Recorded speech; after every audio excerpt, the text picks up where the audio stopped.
This episode is brought to you by GPRS. Construction professionals know that utilities and concrete reinforcements can cause big problems when you're on the job.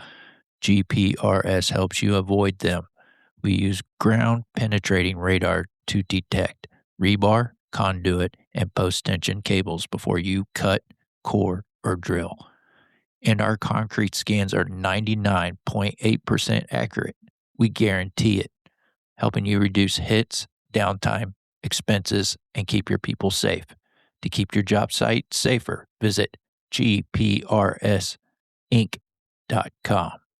Ever been on a job before sunrise, generators running, diesel in the air, and concrete trucks starting to stack up? And you're thinking, do we order the right mud? Is this mix going to hold up? Did I ask all the right questions in the pre-pour meeting? And if this thing goes sideways, am I going to know what to do?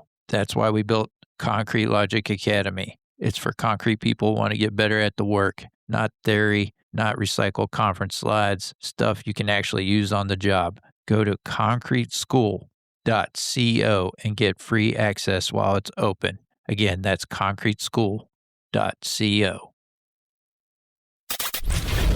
What's the most used man-made material on Earth? I'll give you the answer. Concrete. This is the Concrete Logic Podcast. Have you ever stopped to think about the sidewalks, driveways, bridges, or the buildings around you? They're all made from concrete, so why don't we discuss it more?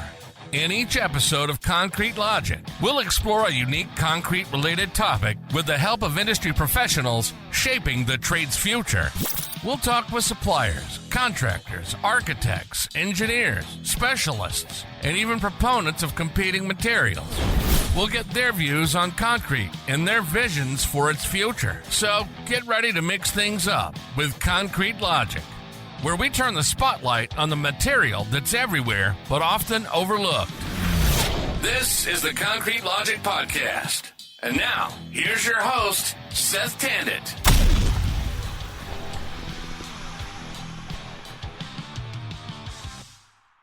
Yeah. And welcome to another episode of the Concrete Logic Podcast. And today I have Rich. Rich, I still feel like I say your last name wrong. How do you say your name? It's pronounced Say-Chi. Say-Chi with Big Yes. Town Concrete. And Rich, how many yards of concrete do you oversee down there in Dallas-Fort Worth area? Dallas-Fort Worth area can do anywhere between about 16 to 17 million cubic yards a year in the market itself. And we're just a small privately held that, we'll do anywhere between 6 to 750 depending on the year and landing some portables. Okay. That's a lot of concrete. That's why he's on the show today. And he's also shared with me, he's spoken for almost 2.5 decades at the World of Concrete. And now he's on the selection committee, gets to pick the folks that get to talk over there. So, man, big time guy here on the podcast today. And what we're going to talk about today is, guess what? We're going back to type 1-2 cement. And you're hearing it here first. So, yeah, type 1L, see ya. They're back to type 1-2. End of podcast. End of episode. That's it. That's it. Well, hold on. Before we get into that, though, Rich, I just want to remind everybody how you can support the show real quick. First thing you can do is, if you enjoy the show and you learn something from it, please share it. Share it with a coworker, colleague, somebody in the industry. Get the word out there. There's a lot of folks listening. I run into people all the time. They say, you're the podcast guy. I'm not the podcast guy, but I do appreciate you guys listening to the show. Please share it. Next thing you can do is, if you go to the homepage for the podcast, it's at concretelogicpodcast.com. There's a couple ways you can get a hold of me. Up at the top, there's a menu selection. It says Ask Seth. You click on that. It shoots a email form up. And what I'm looking for is guest or topic suggestions. And folks are using that. I appreciate that. If you don't want the email form and you just want to leave me a voicemail, on the same homepage, you can click on the little microphone icon and you can leave me a voicemail. Same thing. Give me topic, guest suggestions, what you want to learn about, who you want to hear from. It's fantastic when I hear from you all. The last way is on the same homepage. There's a big blue donation button. Click on that. And the way that it works is I put out the podcast. And if you get any kind of value out of the podcast, all we ask is you send some value back. And that can be any amount. It might be $1 to you, $5, $50, $500, whatever. That's for you to determine. So you click on that, it lets you put whatever amount, and that supports the show. And then you can always, if you're looking for like lunch and learns or something more, I guess, more in a academic form, we have the same topics on the Concrete Logic Academy. You can check that out as well. So concretelogicacademy.com. Or if that's too much for you to type in, we also bought the domain concreteschool.co. So that concreteschool.co, click on that, goes the same place. With that, Rich, let's talk about it. So we're going back to type 1-2. So all of our problems are solved. Yeah. So a couple things. First is, Seth, always thanks for having me on. I think you're doing yourself a disservice just calling yourself the podcast guy. It's very clear from the feedback I always get is that you're the number one podcast for our industry. And so thanks again for taking that leadership role and talking about things that people either A, want to talk about, or two, you with some bold leadership have said, we're going to talk about it. So I appreciate that. And it's always an honor to be on your podcast. So thanks, Seth. Thank you. So yeah, interesting thing happening in the market right now. And I think, this is not, I don't want to talk about 1L from a standpoint of it does or doesn't perform. I'll get to some issues there in a second. I think what's happening is, as a concrete producer who sells concrete to contractors, I have an availability of material that I'm allowed to choose and use per specifications and contract documents. Going all the way back to 2020, all of a sudden 1L became available. And then 1.2 became less available, which meant 1L was more available. Some people will tell you that, hey, all of a sudden the market got flooded and manufacturing decisions were made for a variety of reasons. It doesn't matter. We just had an abundance of 1L and less of 1.2 unless you were importing or that was your only manufacturer in their decision. My point to that is, many of those manufacturers who were making 1L cement were making 1.2, then made 1L, are now migrating back to 1.2 in a very rapid and quick way. There are letters out to customers that say this when these products are available. Many of them have pre-qualified their 1.2 with DOTs for use. So this is not a snap decision that was made last week. There's been some strategy there, and in the marketplace, we're already starting to see those 1.2s now become more available. So that's happening. Now, here's the interesting part, Seth, and I'm going to give a little history lesson here. In 2020, 2021, 2022, I produced about 2.5 million yards of concrete in the largest concrete market in the country. For that time period, I had a 100% placement rate. 100%. I didn't have a load of concrete rejected for that time period. And you're thinking, that's impossible. Nobody has a record that good. And Rich, I know you as a concrete producer. You're not that good. Seth, I'm not. I'm telling you that.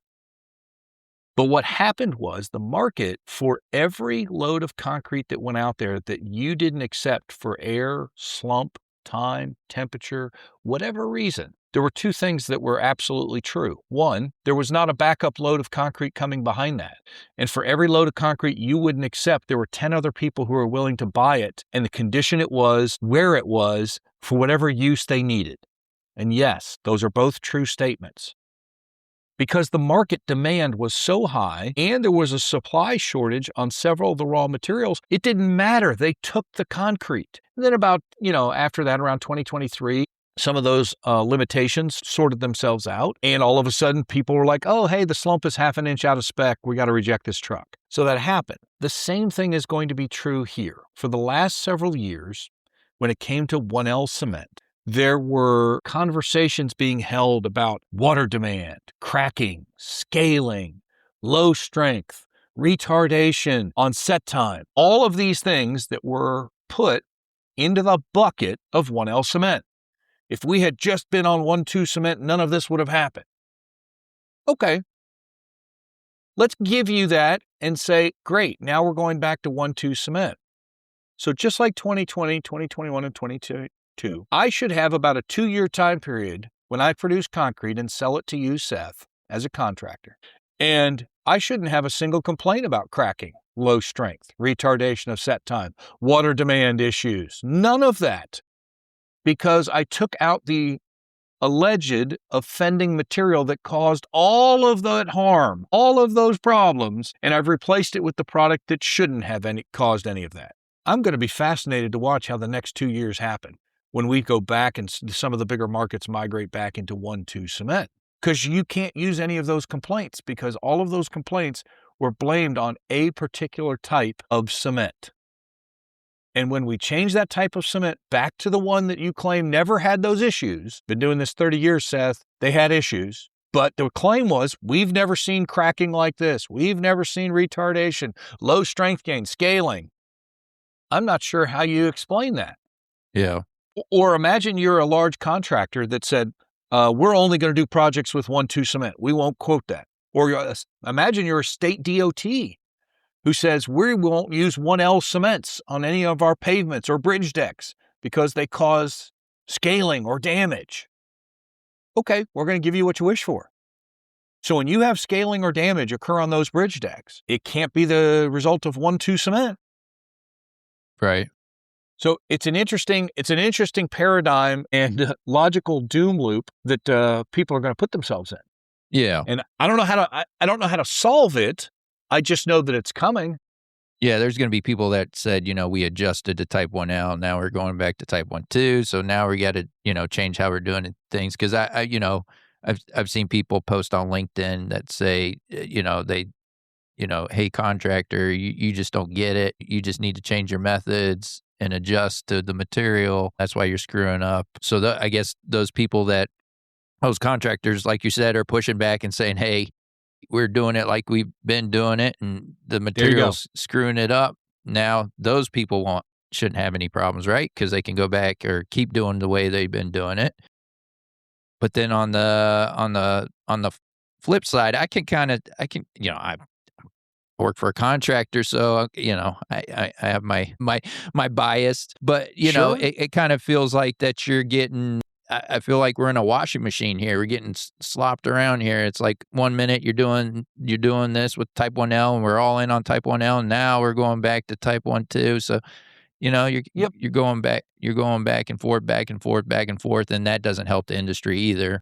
Yeah, but Seth, here's my thing is, you used two phrases in there that I think are important. One, you said you're a contractor, so you recognize who you are at the micro level and what you have to do every day for a living. The second thing you said was it doesn't help the industry. So that's macro. At the end of the day, as much as I love the industry, I love to support, I love to help, and I love to educate, I still have to run my business and so do you. And if you and I figure out how to deal with changing battlefield conditions, whether it's materials, weather, supply chain, labor, equipment, we do that. Some companies do it poorly. Others do it successfully. This is nothing new, Seth. It's just not. We've seen it. Do you remember things like, when we went from natural sand to manufactured sand?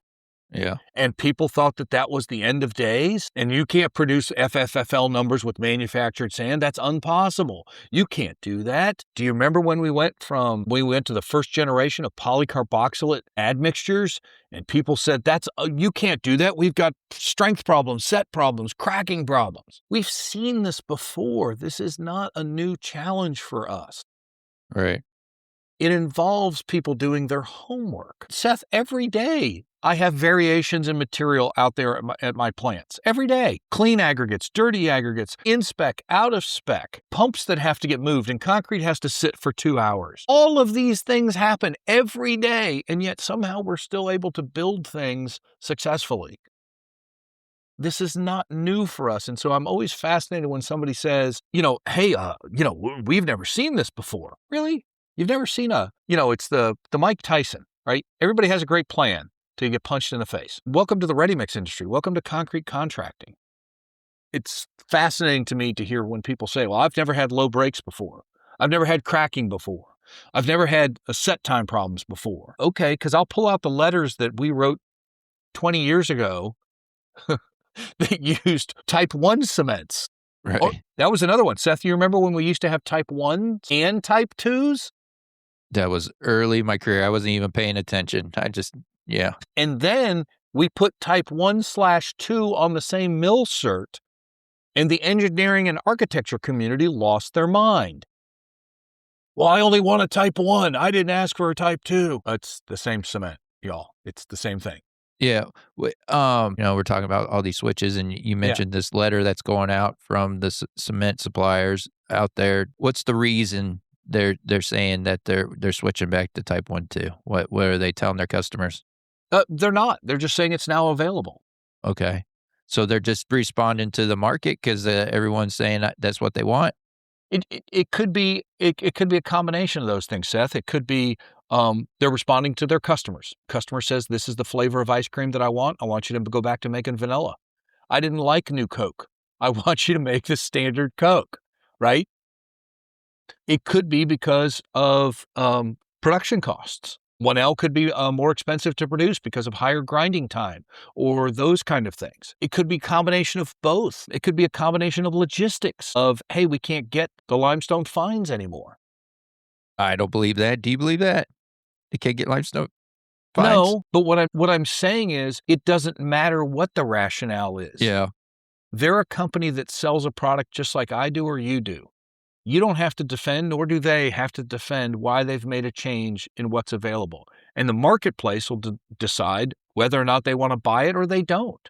Imagine if somebody had decided, hey, we think it's in our best strategic and financial interest of our owners, investors, that we want to make a type 1L cement that's a 1L25 tomorrow, okay? What if the market says, we love that flavor of ice cream. We're going to buy you out. They're going to go, greatest decision ever. What if the market says, we hate that flavor of ice cream, we're not buying a pound of it, and they don't sell a pound of it the next day? The market decides those things, and they don't have to defend their rationale as to why they did or didn't do something. So I think trying to second guess or read between the lines, go for it, is my comment, but it doesn't make my decision any less, it doesn't affect my decision on how I buy material to sell concrete to you. It just doesn't. Right. I'm still going to make my decisions based on how I run my business with my customers. Right. Did you all go to type 1L down in your market at all? Oh yeah, in a huge way. Okay. So we had that series of black swans occur down here in 2019 and 2020 that we swung, the Dallas-Fort Worth market swung from a 1-2 to 1L. So we were 95% 1-2 to 90% 1L inside of 18 months. And that was with 6 different cement vendors available in the marketplace. The state of Texas, and again, somebody will probably dispute me on these statistics, and I'm just going from my gut right now, probably went from 90% 1-2 to 70 to 80% 1L inside of 24 months. And the remaining 1-2 was we had 2 cement mills in the state of Texas that continued to produce, and the rest was imports. But the domestics were all 1L. And you're talking the largest, the market with more cement mills than any other state and the largest concrete producing market in the U.S.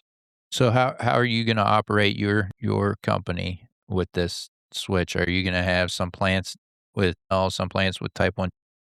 Yeah, we'll do that. And then the other thing, Seth, is going back to 2019, 2020, every one of our submittals on the cement side has said type, ASTM C595 type 1L or ASTM C 150 type 1-2. The submittals from a paperwork standpoint have said it could be either. And in 6 years of doing that, do you know how many people have ever said, hey, this is a problem? 0.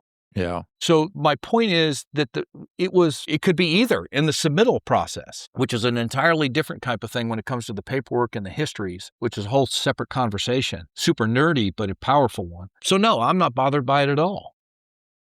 And I'll convert as the marketplace, what's available. And then the other thing, Seth, is don't forget, I run a business. Economics control a lot of my decisions too. Right. Yeah. And the other one is I've been asked this question a couple of times, and I'm going to make a pretty bold statement here when it comes to quality, because I think this plays into this conversation. Hey, Rich, are you concerned about the quality of the project? Are you concerned about the quality of the concrete and those kind of things? My answer is no, I'm not. You know what quality I'm concerned about, Seth? I'm concerned about the quality you ask from me. That's it. You're the guy who buys concrete from me. You're the person whose quality level I care about. I don't know what your arrangement is with who you sell your product to. I don't know what their arrangement is with who they sell that concrete to. I care about the quality you ask for and you specify to me, because that customer, purchaser, and manufacturer relationship, it's the only one I care about. It's a strong statement. I get that. It's very bold, but it's also very true. And so when you ask that question about what are you going to do in your markets and with your plants, I'm going to do what my customers ask of me. And if, and Seth, you know this as a contractor. Hey, Rich, I've got a spec that requires me to put in 5 pounds per yard of ground up unicorn. Can you source ground up unicorn and put that into the concrete for me? And can you quote that accordingly? You bet I can, Seth. Absolutely. Would love to quote that for you. You and I have seen this time and time again. Yeah. Not hard to do. And then all of a sudden, I'm going to get you a quote for the thing you asked for. And you're like, hey, maybe we don't need the ground up unicorn this time. And let me speak to my customer about it. Okay, you can do that. Let me know what you want to do, Seth. But my point is the purchaser and manufacturer relationship is at the heart of all of this. That's where this really counts. And so when you say, what are you going to do in your markets? I'm going to do what my customers ask me to do, allow me to do, and the relationship allows me to do. And that's it. It's no more complicated than that. If you were operating in the market I was, Seth, you and I would have had this conversation 3 weeks ago about this shift, going, hey, Seth, I don't think this is going to affect your projects at all. Here's the direction I'm going to go with the plants that are supplying your projects. And you're going to go, great, Rich, thanks. By the way, we got a project that starts at 2 a.m. tomorrow. We good? Yeah, Seth, we're good. Tell me I'm wrong, Seth. Tell me that's not. Yeah. That's the conversation that goes on. Mm-hmm. And I will tell you, as somebody who's worked, with contractors and customers, when you just have a direct conversation, be amazed at what you're able to accomplish. Right. Not over email or text message. Yeah. Right. And not with what somebody used Google for to, hey, I've looked this up and this is what I'm being told. I mean, Seth, I'm going to deviate for 2 seconds. There is nothing more interesting than watching somebody walk into a job site trailer meeting holding a piece of paper that says, I just used AI to tell me what's going to happen out here. Like, we have safe words when I go to these meetings with people that, one of the safe words is raspberry. I'll share it with your audience here. I'll have people shouting that at me as I walk past them sometimes now. Somebody will walk in with that AI research about 1L or 1,2 cement. I said, see, this is no good. Uh-huh. And they could watch my body posture change and they'll say under their breath, raspberry, don't do it. Don't take the bait. Rage bait. All right. Well, cool. I appreciate you sharing that. Yeah, like you said, it'll be interesting to everybody pay attention to this, switch back to type 1-2 and see who's crying about that. Yeah, it's not going to happen overnight, but it's going to happen quickly. And like I said, the market has already got information out there. Manufacturers are already speaking to their customers in a public way about it. And so in some markets, it may change pretty quick, and some it may migrate over time. And some the market may change and somebody's going to pop their head up and go, well, what about this change? And somebody's going to say, what change? Well, from 1L to 1-2. And they're like, that happened 6 months ago. But my point is, and I think your question to me is this happening? Answer, yes. There you go. Yes, that's it. All right, Rich. I appreciate you coming on the show today. You bet, Seth. Love doing it. All right, folks, until next time, let's keep it concrete. Thanks for joining us for another episode of the Concrete Logic Podcast. If you got value from the show, here's how you can provide value back to support the show. Visit concretelogicpodcast.com and click the donate button to send value back. All dollar amounts are truly appreciated. And now, to close out the show, here's Mike Dunton.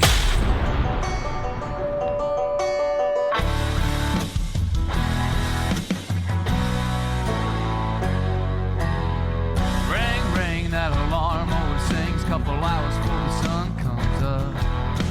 Open up the side, put some diesel in the lights and wait till the trucks roll up. And This ain't how most folks live their lives, dripping in sweat, working overtime. But while they're tying their ties for their 9 to 5s, we're out here changing these skylines with wood, iron, and mud. We work hard for $1, give thanks to the Lord above. Never make a man do something you can't prove. Hard work calls for a drink or two. Expect more, it's written in our blood. With wood, iron, and mud. From the swamps to the city, from the Lone Star heat to the woods of the Georgia pine. Good old boys and girls who ain't afraid of getting dirty for a clean time. And if you want to see the fire in a grown man's eyes beneath the hot summer sun, find the wild-eyed boys clocking days and nights, working hard to get that job done with wood, iron, and mud. We work hard for $1, give thanks to the Lord above. The color of our collars ain't white or blue, we're all gray collar through and through. Expect more, it's written in our blood. With wood, iron, and mud.